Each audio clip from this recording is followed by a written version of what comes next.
Hi artists, we will be weaving with a paper towel loom today. Now paper towel tubes are very long, so make sure that you ask for one to be cut.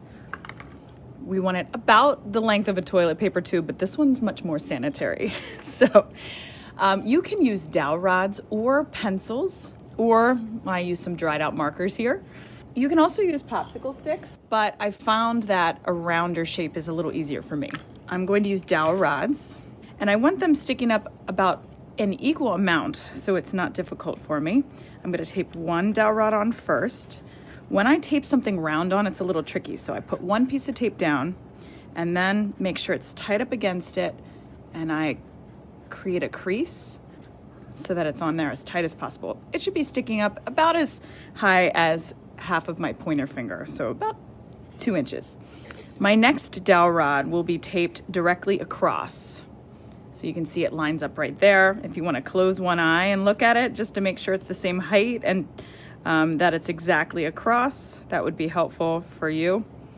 I'm going to tape it on. Remember, I don't want it crooked, so make sure it's taped on well, creating a crease there. Now in the center, I want it the same height up. My sticks aren't the same height here, so what matters is that they're the same height across the top. Pinch it on there. And then the next one directly across from it. Remember, you don't want a crooked stick. Okay, so I secure it in place with one more piece of tape across all of them, and probably on a slightly different spot, making sure it's really on there well.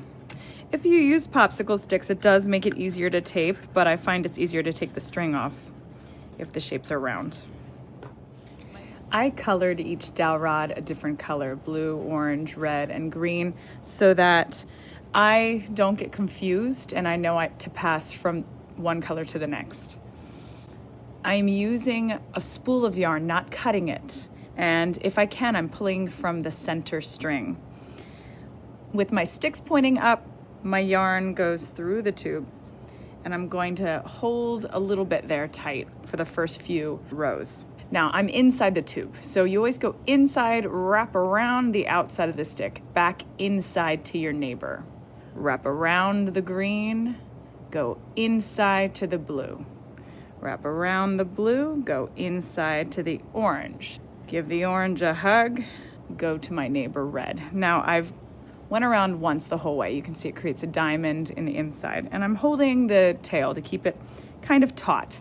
I'm ready to start my second row, and this is when I start casting off to create my weaving. So I come back around to the red. I'm in the inside. I wrap around, give it a hug, and I go to my neighbor green. I'm not wrapping around that yet. You can see I have 2 rows here. I take the first row I made, the first wrap, and I'm gonna pull it up over, leaving that second one there. I can give this string a tug to pull it down and keep it taut. Now I'm at green, so give green a hug. Wrap around the outside, go to my neighbor blue, and before I wrap the blue, I'm going to take the bottom loop and go up over, pulling the string down in the center to keep it taut. Let's go a little faster pace. Wrap around the blue, go inside to the orange. My bottom row goes up over. Pull the string to keep it taut. Wrap around the orange, go to red. Pull up over. Bottom string to keep it taut. Wrap around the red, go inside to the green. Pull the string up over. Pull the bottom string to keep it taut. Now at some point you don't have to keep pulling on the bottom string after you've gotten pretty far, but I like doing it at least the first few times, and it keeps everything neat.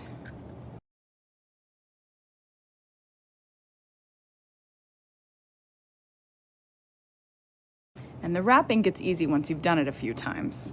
So you can see I'm inside, I wrap around the outside, go back into my neighbor color, and then I pull the loop over. Doing one loop at a time helps you not get confused and nothing gets tangled, and you can keep that pattern. And it's this pattern making, kind of like when you're drawing patterns, that is relaxing and calming. See how fast you can go. Although you never want to rush. You always want to do it at a pace that you can control what you're doing and pay attention so you're not skipping a stick. Look down and pay attention to what you're doing, what's right in front of you. I could make this thing grow until it's a necklace.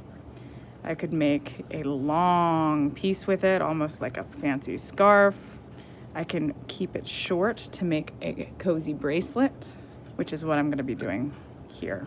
You can start seeing my weaving here. It looks like a cool tube, almost as long as the loom itself, maybe a teeny bit longer. The circumference or the circle measurement of our wrist is actually not that big, so I'm going to be taking it off very soon. I don't want it to be too long.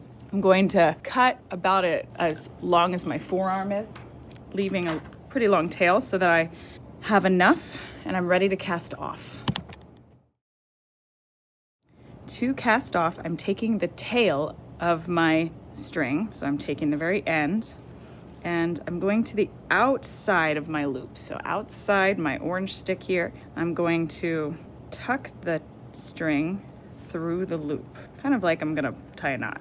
And as I pull, I want to take it off.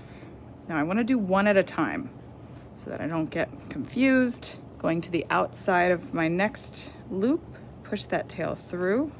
So sometimes that means you need to lift it up and push it through and gently take it off the stick. Always push it through the loop first before you take it off the stick so you're not confused. And then finally, this is my last one. I have this loop here. I'm gonna put it through the loop, and now I can take it out. And I have this really cool thing that's not just big enough to be a bracelet, but I need to pull it tight. So I'm going to hold it gently, it looks like a caterpillar kind of, and I'm going to keep tugging gently until I can feel it get tight. And that actually creates its own knot. I'm gonna flip it and do it on the other side, pull it just enough so I can feel it tighten. And now I have my bracelet. I'm going to cut some of the extra off, leaving at least a hand width here on either side so that I can tie it. Tie a bow, pull it tight, and then you can slip your hand in and out.